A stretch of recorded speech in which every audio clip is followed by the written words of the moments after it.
Narito na ang Veritas Editorial, ang paninindigan ng Veritas 846. Sa mga napapanahong usapin sa bansa, pakinggan si Reverend Father Anton C.T. Pascual, ang radyo ng simbahan. Veritas Editorial. In St. Paul's letter to the Philippians, we find echoes of this lofty ideal. Christ Jesus emptied himself, taking the form of a slave, coming in human likeness. He humbled himself, becoming obedient to death, even death on a cross.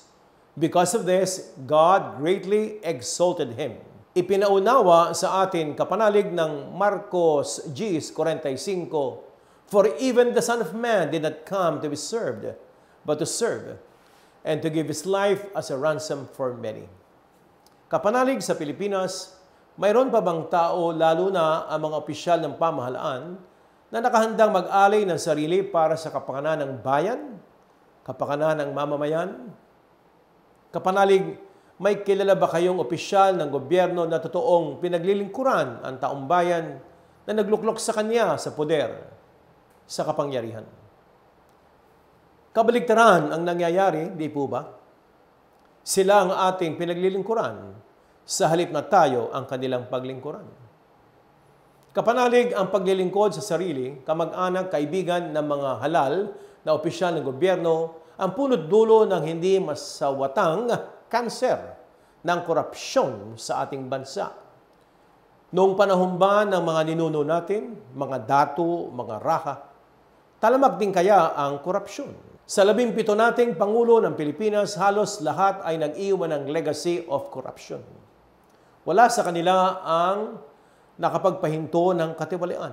Bagkus, sila ding mismo ay sangkot kung hindi man ay accessory to the crime. Ipinagyabang ng dating Pangulong Rodrigo Duterte na hindi niya sasantuhin ang korupsyon. Wawalisin niya ang laganap na kultura ng katiwalaan. Tulad ng mga nagdaang Pangulo ng Pilipinas, puro satsat at walang aksyon ang nangyari. Noong 2021, nasangkot ito sa paggamit ng 67.3 bilyong pisong pondo na ginamit ng DOH laban sa COVID-19 pandemic. Kabilang dito ang 41 bilyong piso na inilipat sa Procurement Service Department of Budget and Management na nai-award sa Pharmally Pharmaceutical Corporation na may kaugnayan sa Pangulo ng ating bansa. Noong 2018, natuklasan ng COA o Commission on Audit na 583.5 bilyong piso ng 3.3 trilyong pisong pambansang budget ang nawala. Nasayang o di kaya'y naibulsa. Aba, sino yung mga yan, kapanalig?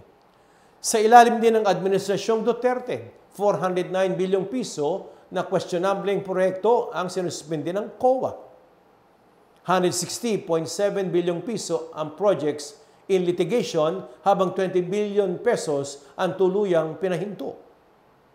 Tinataya ng Ombudsman na 670 bilyong pisong pondo ng bayan ang napunta sa korupsyon noong 2017. 752 bilyong piso noong 2018. Nabunyag din na 20% ng 3.7 trilyong pisong national budget noong 2019 ang nawala sa korupsyon.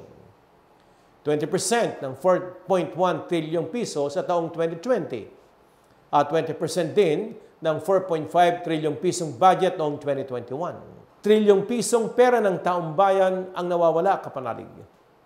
Wala man lang naparusahan, nakulong at naimbestigahan. Kung pangmalakasan ng korupsyon sa Duterte administration, silipin natin ang administrasyon ni Pangulong Ferdinand Marcos Jr.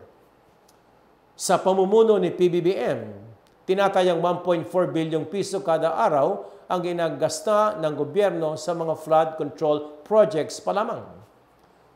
Sa pagtaya, mulang taon 2009 hanggang 2024, 1.2 trilyong pisong pondo na ang nalustay ng pamahalaan sa flood control projects. Ano nangyari, kapanalig?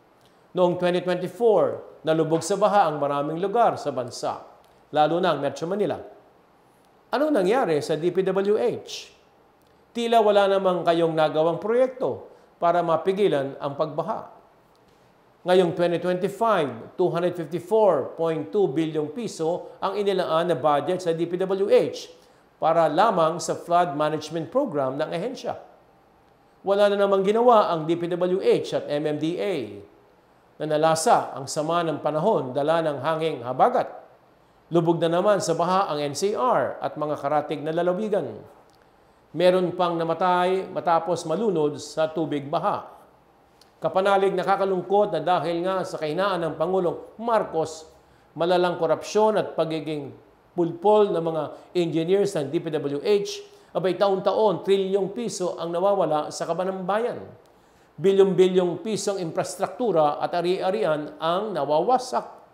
At maraming mamamayang Pilipino na walang kamalay-malay ang nagbubuwis ng kanilang mga buhay. Kailan kaya maalis sa ating kultura, sa ating gawi ang pandarambong? May magiging pangulo pa kaya ang Pilipinas na magpapamana ng hindi legacy of corruption, kundi legacy of good governance? Korupsyon ang pinakamatinding kanser ng ating pamahalaan. Trilyon ang nawawala na dapat maramdaman ng taong bayan ang serbisyo ng pamahalaan. Kaya magdasal po tayo mga kapanalig, naway padalhan tayo ng Panginoon ng tunay na mga lingkod at makilatis natin kung sino yan, maihalal ng magbago na ang direksyon ng bansang Pilipinas na napakalapit sa puso ng Diyos.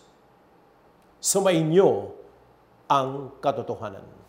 Inyong napakinggan ang Veritas Editorial. Ugaliing pakinggan ng Veritas Editorial kasama si Reverend Father Anton C.T. Pascual. Veritas Editorial.